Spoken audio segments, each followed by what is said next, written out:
प्रक्रिया और संविधान निर्माण की प्रक्रिया है, उसके अंतर्गत हम क्या पढ़ रहे हैं? संविधान सभा।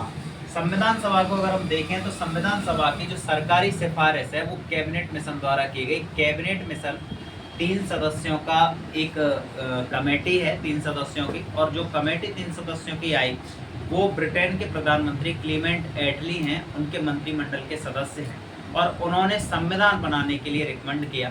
और संविधान सभा जब बनी, संविधान सभा, तो संविधान सभा में उस समय तक कुल सदस्यों की संख्या 389 थी।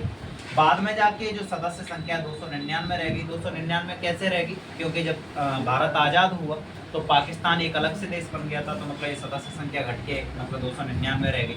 ये 389 सदस्यों को अगर हम देखें तो इनमें से 292 सदस्य हैं वो ब्रिटिश प्रांतों से आए, 4 सदस्य हैं वो कमिश्नरी क्षेत्रों से आए, और 93 सदस्य थे वो देसी रियासतों से आए। इन सदस्यों का जो निर्वाचन है वो अप्रत्यक्ष पद्धति द्वारा हुआ और सीमित मताधिकार का।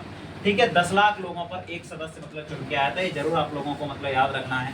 ठीक है, संविधान सभा की अगर हम कुल बैठकों की बात करें तो संविधान सभा की कुल 11 बैठकें हुई थी। जो पहली बैठक हुई थी वो 9 दिसंबर 1940 को होती है, दूसरी बैठक 11 दिसंबर 1940 को, तीसरी 13 दिसंबर 1940 को।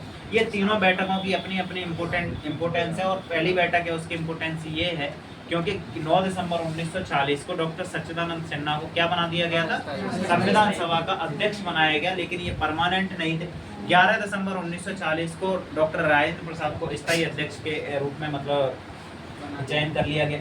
वही तीसरी जो बैठक है उसकी इम्पोर्टेंस इस वजह से है क्योंकि इस दिन 13 दिसंबर 1940 को जवाहरलाल नेहरू द्वारा उपदेश का प्रस्ताव पेश किया गया, जो कि 22 जनवरी 1947 को पास हो गया।